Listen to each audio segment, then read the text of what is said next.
almal. Het is nou 15 Mei vanmorgen, lees in 12 van die Groot Johannes Evangelie boek 4.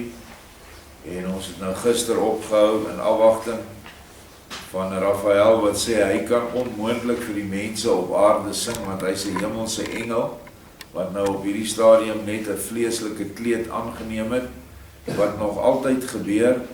Engele is tussen ons sal nie weet wie hulle is nie. Hulle neem die vorm aan van 'n mens en dan kom hulle na jou toe om jou te beproef en te toets op jou swakste punt. Dit is die doel van engele.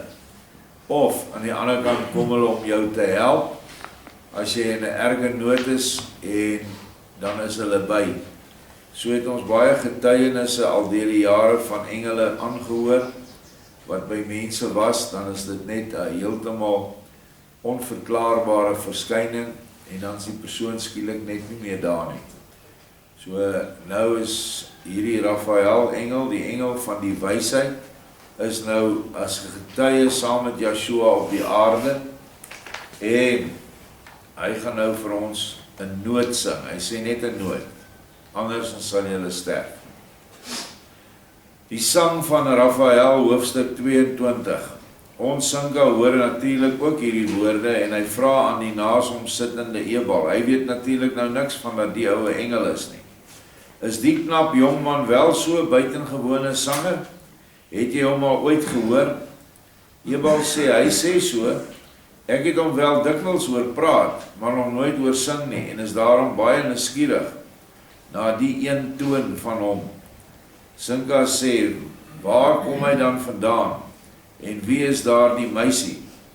Ebal antwoord, die jongeling woon by my in Genesaret, en die meisie is my eie dogter, dis nou Jara. Sy is nou maar 15 jaar, maar sy het die hele skrif in hoof en hart, en die jongeling ook, die is voorlopig onderwyser in my huis. Ek ken hom dus baie goed, maar dat hy so 'n buitengewone sanger sou wees, daarvan was aan my tot op hierdie oomblik niks bekend nie. Daarom is ek self nou ook baie nuuskierig na sy toon of sy noot. 'n Noot is seker die woord wat ons nou meer algemeen gebruik. Nadat Ebal dit gesê het, sê Raphael, luister nou en let goed op. Daarop hoor almal asof van ver komende 'n weliswaar baie swak, maar so onbeskryflik suiwere toon, dat hulle almal in vervoering raak, en Sinka baie geesdriftig uitroep, nee, so sing geen aardse sanger nie. So kan slegs 'n God sing, of minstens 'n engel van Elohim. Die toon word egter geleidelik sterker, lewendiger en kragtiger, op sy grootste sterkte asof van 1000 basuine. 'n Basuin hier is 'n ramshoring, 1000 van hulle. Klink dit soos 'n kwartet akkoord, des-mol, vanaf die kleine tot in die eengestreepte oktaaf, met 'n herhaling 1 oktaaf hoër reikend. Neem daarna weer af en verloor homself aan die einde in 'n allerswakste as van ongekende suiwerheid. Almal is so betower deur hierdie een toon, dat hulle in 'n soort sintuiglike verdowing raak, en in 'n sekere sin beswym is. Die engel moes hulle op 'n teken van my eers almal weer bybring.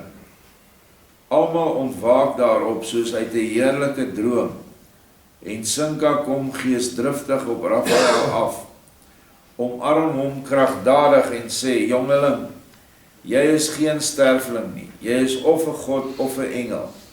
Ja, met die stem moet jy ook die dode kan opwek, en alle klippe lewend maak. O nee, so meer as hemelse geluid, het 'n sterfling nog nooit op die hele aarde gehoor nie. O jy hemelse jongeling, wie leer jou dan om sulke tone uit jou keel te laat opklink? O ek is daar heeltemal weg van, al my lewensvesels sidder nog deur die onbeskryflike skoonheid en suiwerheid van hierdie een toon, Ek het nie vir 'n oomblik gedink dat jy so 'n ongehoorde suiwer toon met jou keel kan produseer nie. Maar dit lyk my toe asof alle hemele oopgegaan het en daar 'n harmonie uit Elohim se mond oor die dooie aarde uitgestroom het. O Elohim, o God van Abraham, Isak en Jakob, U is geen leë uitgesproke klank nie. U is slegs die waarheid en die suiwerste ewige harmonie. Ag, hierdie toon, hierdie noot, ja, hierdie toon gee my alles wat verlore was. Dit gee my Elohim, my gewyde skepper en Vader terug. Dit was vir my hart 'n suiwer evangelie uit die hemele, wat miskien 1000 en nogmaals 1000 woorde nie kon nie, het hierdie toon uit die hemele gedoen. Dit het my mens gemaak.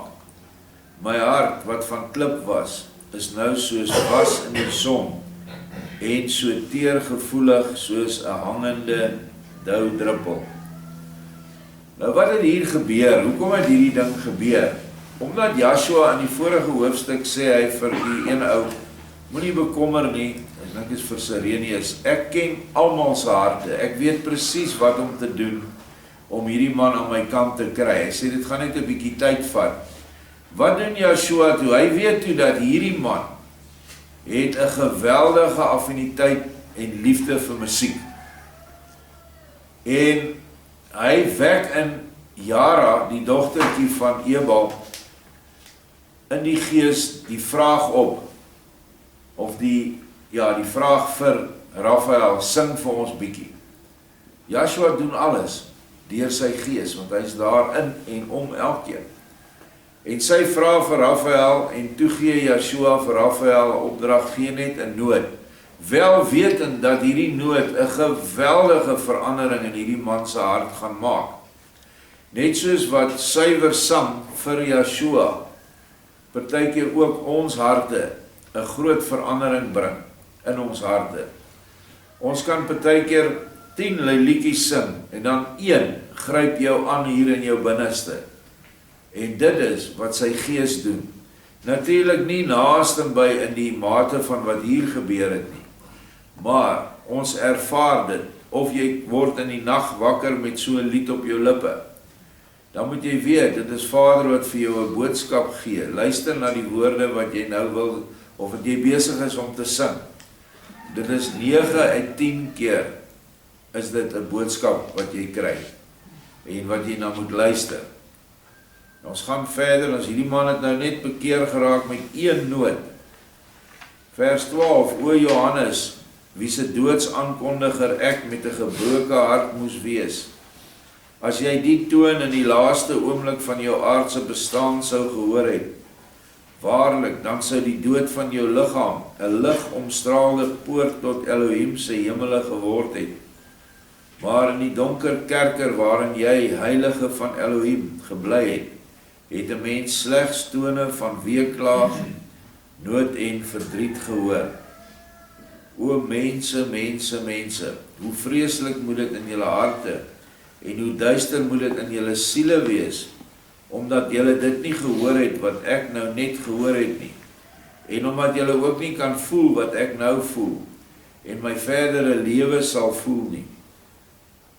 Verstommend hoe hierdie man, wat 'n soldaat, 'n moordenaar vir Herodes was, deur hierdie sang so opgehef is nie.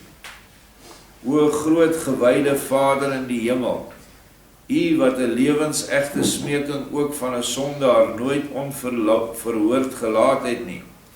As ek eenmaal skuif in hierdie wêreld van verdriet en dood, laat my dan enkele oomblikke daarvoor nog eenmaal so toon hoor. Dan sal ek geluksalig hierdie aarde verlaat, en my siel sal daarop ewig U mees heilige naam loof. Nou ja, dit is die ouse besinging van hierdie lied, en dan lees ons verder, hoofstuk 23, die omgang met Elohim deur die innerlike woord. Want hierdie ding wat hierdie ou nou ervaar hy totaal en al innerlik. Want die noot wat hy gehoor het, het hy uiterlik gehoor, maar ook met sy innerlike ore, met sy geestelike ore. En dit is hoekom dit so 'n impak op hom gemaak het.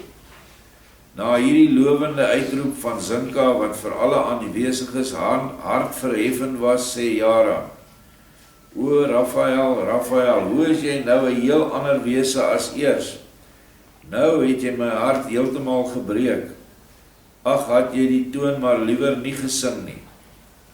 Raphael sê: Waarom het jy dit dan vir my gevra? Ek wou dit eintlik tog nie doen nie, maar nou dat ek die toon nie meer kan terugbring nie, maak dit nie meer saak nie. Bedink dat in Elohim se hemele alles moet lyk soos hierdie toon. Dan sal jy jou in die vervolg des te ernstiger inspann om jou lewe so in te rig, dat dit in al sy uitinge, gevolge en instellings soos hierdie toon of noot sal lyk. Wie se lewe egter nie soos hierdie toon sal lyk nie, sal nie die ryk van die ewige en suiwere liefde kan binnegaan nie. Nou wat is hierdie ryk en met wie praat hy eintlik? Hierdie ryk is die hoogste ryk. Daar is 3 ryke, 3 hemele aan die ander kant. 'n onderste, 'n middelste en 'n boonste, 'n hoogste hemele. Elke hemele het 'n aandkant en 'n oggendkant. En die oggendkant van die boonste hemele is die hoogste vlak van geestelikheid wat elke mens kan bereik hier op aarde, en dan gaan jy daarheen. En dit is wat hy sê, hierdie suiwer geestelike noot, ons hele lewe moet so 'n noot wees. Daar moet nie 'n vals noot wees nie. Daar moet nie enige iets wees wat hierdie noot wat ons uitdra, dit is ons lewens wat ons vir mense toon deur 'n lewe voor te leef wat Yeshua vir ons kom leef het. En Jara stel, het ons nou al in die vorige lesings gesien, die jong 15-jarige dogtertjie, stel die dogter van Sion bruid aan die eindtyd voor, waarvan ons almal hoop sekerlik, wat nou al 'n pad met hierdie woorde stap, om een van hulle te wees, om een van Yeshua se bruid te wees.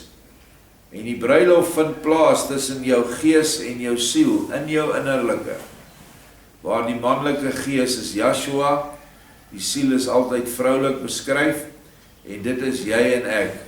Die liggaam wat ons het, is maar net die, noem het altyd die ruimtepakkie, om hier te kan leef. En dit is dit wat jou ook nou altyd na die materiële goed toe trek. So, ons lewe moet soos 'n suiwer noot wees.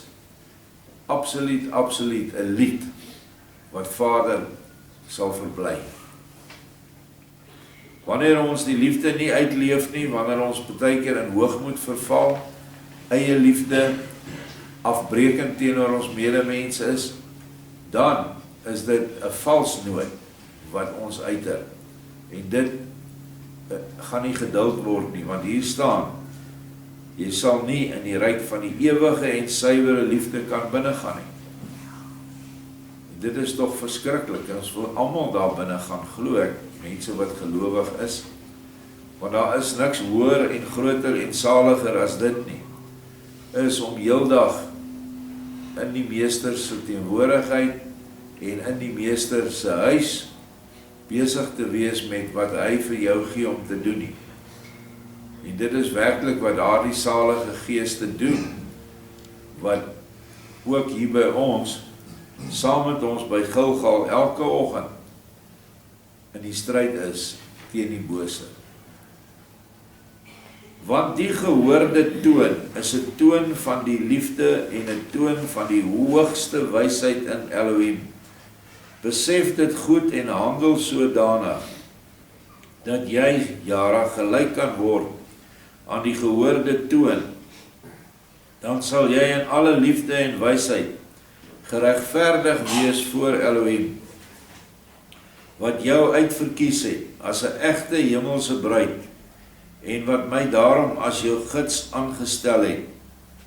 Nou hier is die eindtyd bruid beskryf hier, 'n egte hemelse eindtyd bruid is ons, want hierdie woorde is profeties en innerlik geestelik. Wat nou hier gebeur vir Elohim en vir sy hemele. Dit gebeur nie vir hierdie wêreld nie, want sy sou so iets nooit verstaan het nie. Daarom sal die wêreld ook weinig of niks daarvan bemerk nie. het ook van hierdie toon niks ervaar nie. Kyk maar net na die mense aan die ander tafels, hoe hulle oordeel en onderling twis. Laat hulle maar oordeel en onder mekaar twis. Hulle sal almal met so houding tog niks te wete kom nie, want 'n wêreldse verstand sal dit nooit verstaan nie. So Jara word uitgekies tussen al hierdie aanwesiges, hulle is seker al 'n paar honderd dae, en ten spyte van die feit dat hulle nou al soveel ervaring opgedoen het en dinge gesien het wat Joshua hulle gewys het, oordeel hulle nog en hulle twis onder mekaar. Hulle noem hulle self gelowiges, maar hy sê nou vir Jara alleen, jy is 'n hemelse bruid. Hy sê nie almal wat hier sit is die hemelse bruid nie. En dit is wat ons baie mooi moet lees, dat daar aan die eindtyd so 'n geestelike dogter sal wees, wat genoem word dogter van Sion. En dit is nie 'n gemeentenaam wat ons sommer net gegryp het nie. 33 jaar gelede het hy in my hart vir my tydens 'n gebedssessie saam met 'n broer, het hy gesê, keer daardie broer dat hy nie Mosambiek toe moet gaan nie, want hy gaan dit nie maak nie. Hy was op pad Mosambiek toe en sê hy moet hier bly en begin 'n gemeente en noem die gemeente dogter van Sion. Dit is wat hy in my hart gesê het. Ek het net gedoen wat hy gesê het. Ek het nie geweet wat nie, ek het hom in die loop van die jare gevra, moet ek dit nou registreer as 'n kerk? Wat moet ek doen? Toe sê hy, nee, glad nie. Geen wêreldse registrasie nie, so ons is nie 'n kerk nie, ons is nie 'n maatskappy nie, ons is nie 'n beslote korporasie nie, ons is net 'n naam. Dogter van Sion. En wanneer jy Joshua liefhet met jou hele hart, siel en verstand, dan outomaties vorm jy deel van die bruid. En as jy dit weer later wegstap daarvan, dan is jy nie meer in die dogter van Sion, in die geestelike nie. So dit gaan nie oor die gemeente nie, dit gaan oor die geestelike verband tussen jou, verhouding tussen jou en Joshua in jou hart. Dis waaroor dit gaan. Daarom tel ek nie lede nie, daarom tel ek nie mense wat ek doop nie. Ons doen net ons werk. Daardie inligting is in die hemele weggebere vir Joshua. Want soos ons nou die dag al gesien het, dat die doop self van water is nie 'n waarborg dat jy in die gees gedoop is nie. 'n Geesgedoopte mens sal altyd in die liefde funksioneer, of anders gestel aan die hand van hierdie inligting, sal so 'n suiwer noot uitstraal na sy medemens. Sy lewe sal 'n lied wees, waarin ander mense dadelik kan sien, maar hoorie, hier is iets anders by hierdie mense. Hoekom leef hulle so? Kom help hulle ons volksmense so? En dit is dan, wanneer jy in hom lewe. Die meester bly al 'n aantal dae hier, môre sal dit egter die laaste dag wees. Wat daarna sal gebeur, weet niemand behalwe die meester alleen nie. Vervul jy jou hart daarom met alle liefde en nederigheid, en verberg wat jy hier aan besondere en buitengewone dinge gehoor en gesien het in jou hart, want die oorvertel daarvan aan wêreldse mense, sou beteken dat jy die edelste en grootste parels voor die swyne sou werp. 'n Swyn vir die nuwe mense is 'n vark. Nou, dis nie 'n fisiese vark nie, dis menslike varke, wat die wêreldse mense nie sou help nie. Dit alles moet jy goed besef en toepas, dan sal jy 'n nuttige werktuig word in die hand van die meester, in die hemel en op aarde. Sal jy dit alles goed onthou. Nou hier is vir ons ook 'n opdrag, ons sal nou lees wat sy sê, is dat hierdie besondere dinge wat ons ervaar, moet ons nie uitdra na wêreldse mense nie, want hulle sal vir jou lag, hulle sal jou agteraf bespot, en hulle sal dit nooit glo nie. So vir mense wat nog vas aan die wêreld is, soos hy noem, swyne, moet 'n mens net die basiese dinge gee. Dat jy Vader moet lief hê en jou naaste soos jouself. Want eers as hulle daardie gebod onder die knie het, sal hulle innerlik nie meer spot met wonderwerke en met dinge wat Yeshua gedoen het nie. Maar voor dit, los dit nou maar eers. Dit is dinge vir net 'n spesiale groepie mense. Nie dat ons beter is nie, maar ons is anders. En ons moenie die goedkoop maak wat Yeshua vir ons gee nie.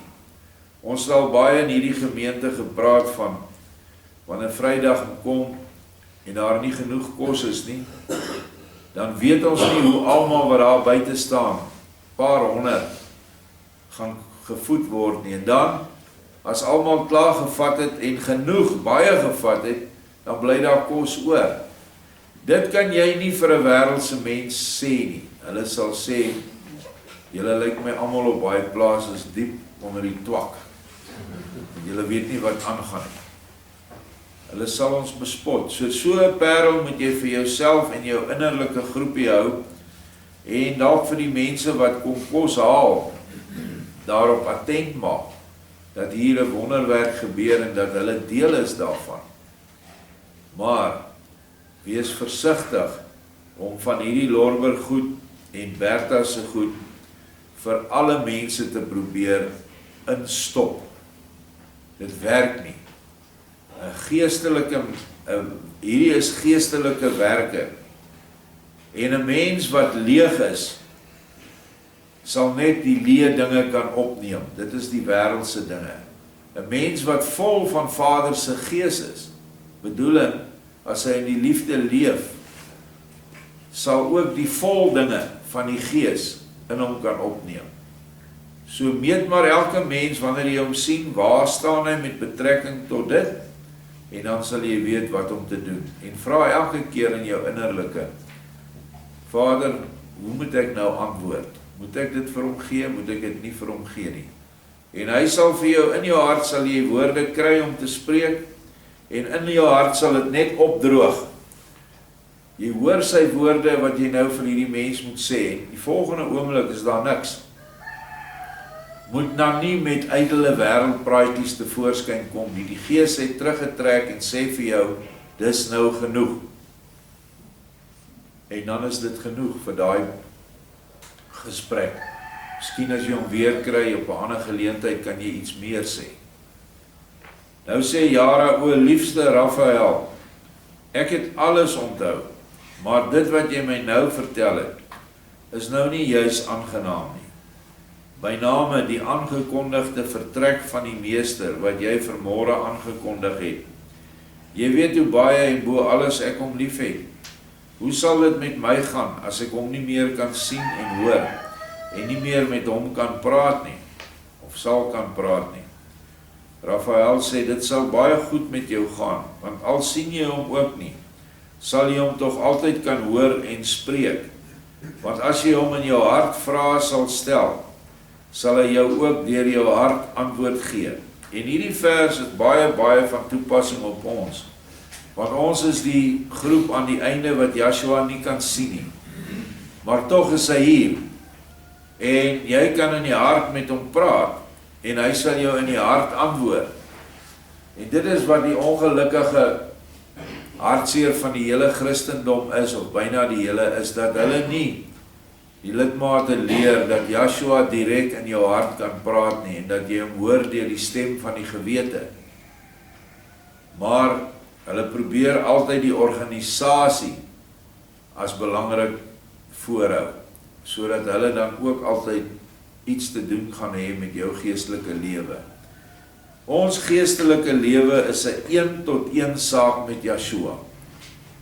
Jy moet dit self uitsorg. Jy kan vir iemand om verligting vra, 'n bietjie raad vra, maar dan moet jy nog steeds teruggaan na jou hart toe en die vrae aan hom stel.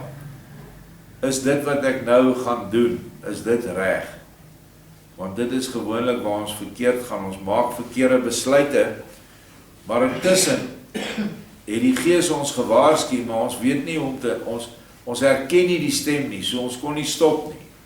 En dan paar dae, maande, weke later brand ons vingers en dan is ons kwaad vir Vader. Hoekom laat U dit toe?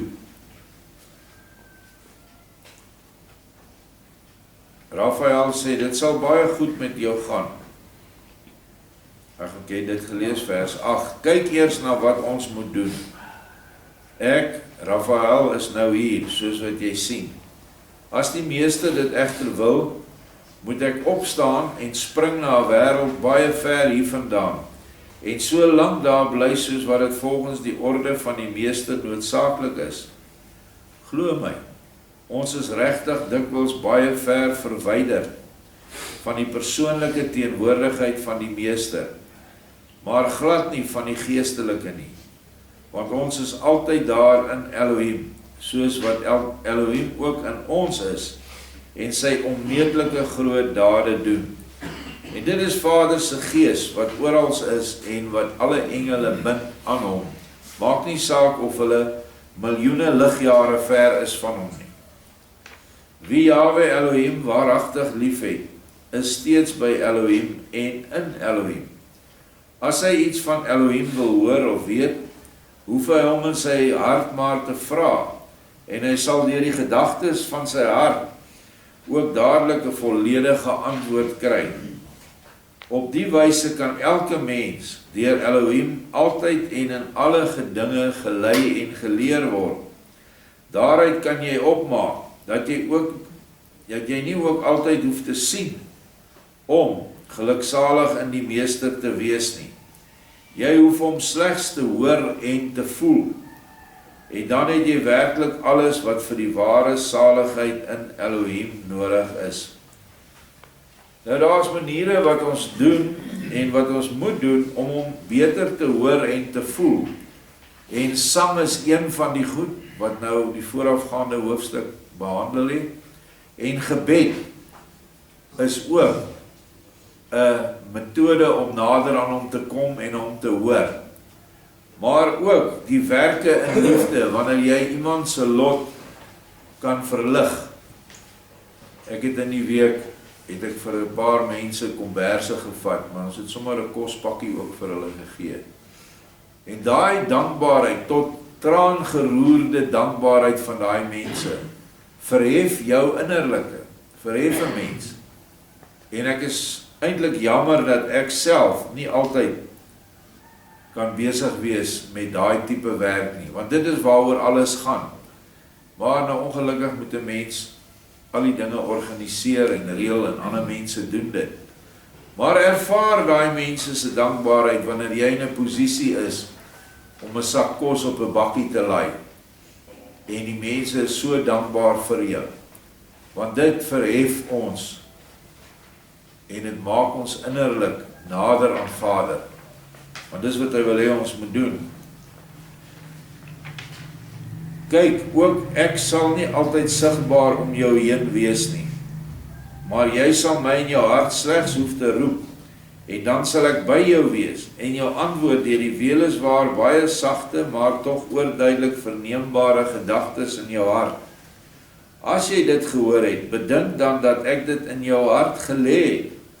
Jy sal ook erken dat dit nie jou eie gedagtes is nie. As dit vir jou eenmaal duidelik geword het, handel dan daarvolgens. Want alleen die wete of kennis van wat regverdig en goed is, en wat Elohim die meester welgevallig is nie voldoende nie, nie in die verste verte nie, ook dan nie as mens, en oorduidelike en groot welgevalle sou hê aan die hemelse leer, maar tog nooit ernstig sou besluit om te handel volgens alles wat die gewyde uit die hemel komende leer voorskryf nie. Daarom is die saak om die leer goed te beluister, te verstaan en uit te voer. As mens nie streng doen wat die leer sê nie, is dit, bly dit en word dit niks. So belangrik hier, ons het 'n nuwe leer wat ons nou hier behandel, maar dit moet gedoen word.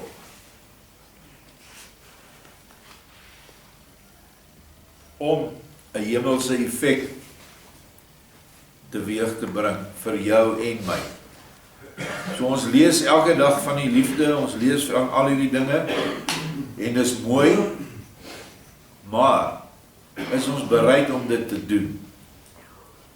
Is ons bereid om die leer uit te leef? Dis waaroor alles gaan. En ons praat toch maar amper elke dag daaroor.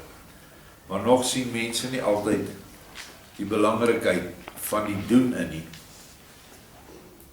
Die versorging van die hart, hoofstuk 24. Omdat hierdie twee goed aan mekaar sit, dit loop aan mekaar in, het ek dit ook ingesluit vanmôre. Nou sê Raphael, lieflike jonge dogter Jara, jy weet toch dat toe die meester hom in Genesaret bevind het, hy jouself onderrig het in allerlei tuinbousake. Hy het jou geleer om allerlei nuttige plante te ken en getoon hoe hulle bewerk en gebruik moet word. Hy het 'n klein tuintjie vir jou aangelê. Jy het dit beplant met allerlei nuttige plante en het jou vertel van elke plant en in die besonder hoe die vorm sou wees, hoe die groei, wanneer en hoe die bloei sal wees, wanneer watter vrugte daar sou voortkom, waarvoor dit geskik is, hoe mens dit kan eet en hoe mens daarvan 'n ryk oes sou kon bewaar, sonder dat dit sal bederf. Kortom, die meester Yeshua self het jou in alles die nodige onderrig vir die verbouing van jou tuintjie gegee. Dit het ons in vorige lesings gelees. Wel, daaroor was jy baie verheug, maar was die vreugde daaroor alleen voldoende? Sou jou tuintjie met vrugte geseën gewees het sonder daadwerklike vlytige versorging? Jou groot plesier en vreugde vir die persoonlike onderwys van die meester sou tog niks in jou tuintjie laat groei het nie, behalwe 'n bietjie onkruid. Omdat jy egter ywerig volgens die aanwysings gewerk het, bloei jou tuintjie weldra op tot 'n klein aardse paradys, en jy kan daar verseker van wees dat jy 'n ryke oes uit die tuintjie sal kry. En let nou op, die menslike hart kan jy ook vergelyk met 'n tuintjie. Sy is wel bietjie klein, maar as jy haar volgens die leer van die meester baie vlytig bewerk en geen moeite ontsien om alles wat jy gehoor het in dade om te sit nie, dan sal jy ook weldra soveel seën en barmhartigheid uit die hemele in jou eie hart besit, dat jy ten slotte, wat siel en gees betref, reeds heeltemal uit eie middele sal kan lewe, en nie deurlopend ons raad en hulp nodig sal hê nie. Baie belangrik vir ons, dat ons ook ons innerlike tuintjie moet bewerk. En dit is die dade van liefde, dit is die bome en die plante wat in ons tuintjie moet staan. Want die meester wil juist dat die mens 'n heeltemal selfstandige hemelburger word, volgens die ewig onveranderlike ordening van Elohim. Wie dit bereik het, het dan egter ook alles bereik.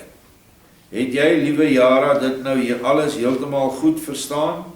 Is jy nou so 'n bietjie op hoogte met die suiwer toon wat ek vir jou voorgesing het? Jara sê, o, nou heeltemal, en so helder en suiwer soos die son op 'n helder wolkelose middaguur. Jou woorde gee my hart 'n geweldige troos, en ek sal hulle ook volledig in die praktyk aanwend, sodat hulle in my die heuglikste en saligste lewenswaarheid sal word. Om my les te gee en die les toe te pas, kan vir jou tog skaars die swaarste lewenstaak wees. Maar sal alle ander mense ook dit doen, wat jy my so getrou en waaragtig aangeraai het? Nou sê Raphael, sorg maar eers vir jouself, die meester sal wel vir die ander sorg. En dit is ook 'n baie belangrike les, die heel laaste ene, is dat ons maar eers vir onsself moet sorg. Vee maar eers voor jou eie deur, voordat jy voor jou buurman se deur wil vee. Of, soos hy sê, haal eers die balk uit jou eie oog, voordat jy die splinter uit jou naaste se oog wil haal. Dit is baie belangrik vir ons, Ons het net een taak op aarde en dit is om ons innerlike tuintjie wat in ons siele is, te laat vrug dra. Vrug dra is vrugte van die Gees. Hier het jy vir iemand 'n glas water aangebring, 'n ou mens kon nie by die water uitkom nie. Dit is 'n vrug van 'n boom wat in jou hart staan. Dit is die boom van deemoedigheid en medelee. Op 'n ander plek het jy jou kennis en jou ambag aangewend en jy het vir iemand 'n huis gebou wat nie 'n huis gehad het nie. Of jy het vermoë gegee, finansiëel bygedra dat iemand nou 'n beter woonplek het.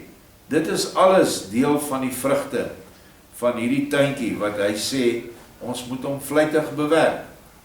En dit is ook hoe dat jy die koninkryk met geweld na jou toe trek, is dat jy uitgaan om sulke geleenthede te sien en te benut.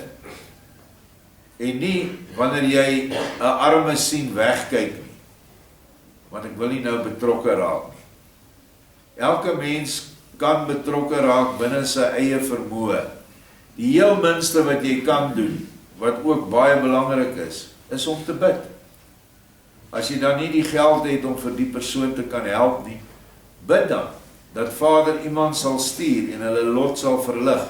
En daai gebed sal nie onverhoord in die hemele gaan nie. Vader sal dit altyd verhoor. Want hy sê, wat jy vir my vra in liefde, sal ek doen. Dit is maar die belofte wat hy het vir ons almal. So moet ons altyd besig wees om mekaar op te dra, om dan die voordele te kry vir die persoon vir wie jy gebid het, en jy, omdat jy dit gedoen het nou 'n vrug gedra in jou tuin, wat vir jou vir ewig by sal wees. Selfs al sterf jy, dit is van die vrugte of van die skatte, wat jy kan saamvat na jou dood.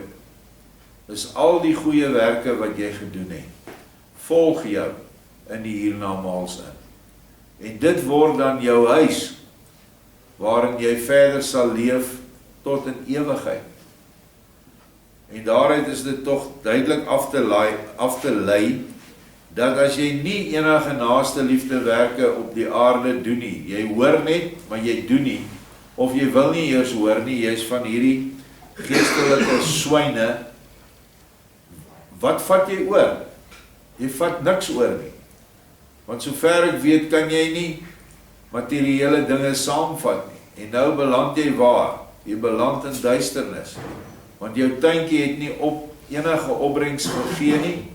Die onkruid staan wild, en die onkruid kan nie vir jou enige voordele gee vir die hiernamaals nie. So ons werk almal elke dag aan ons huis, waarin ons gaan woon vir ewig. Jy en ek is die kaptein van ons eie skip. Nie jy kan iemand anders se huis bou nie, jy bou jou eie huis en hy bou sy huis. Help kan ons mekaar, maar op die ou einde is ons elkeen verantwoordelik. Ons kan nie vir die dominee verantwoordelik hou, omdat ons huise nie goed gebou is aan die ander kant nie. Ja, maar Vader, die dominee het gesê ons moet so maak. Dis hoekom ek nou hier is, ek het nie huis nie, ek is hier in die duisternis. Maar jy het 'n verstand gekry. Jy het gesonde verstand gekry om te alles wat jy hoor te toets. Selfs dit wat jy vanoggend hoor, wat ons gelees het en wat ek nou bespreek, moet jy toets of dit waar is. Want ons weet nie altyd al die goed nie, en die enigste toets is in die hart. Gaan met hierdie versoek na jou Vader toe en sê, Vader, ek nou hier nuwe goed vanmôre gehoor, wat ek nooit geweet het nie. Is daai ou toppie daarvoor sy reg, is hy verkeerd? En dan sal Vader jou in jou hart antwoord, ja of nee. En dan luister jy na daai antwoord. Dit is hoekom dit so belangrik is vir elkeen van ons, wat 'n tuintjie het, dat ons nie partykeer in ons tuin ingaan, met sommer 'n boskapper, en ons kap sommer al die tomaties en al die pampoene uit mekaar uit. Ons moet baie versigtig wees dat ons tuine in orde hou, sodat die ander mense nie mislei word om te sê, ja, maar kyk nou wat maak hy met sy eie tuin. So dit is 'n groot en 'n verantwoordelike taak wat hy vir ons gegee het. Maar wat almal kan doen, elkeen van ons is ryklik geseënd om dit te kan doen, mits ons in die liefde bly. So belangrik is. Baie dankie.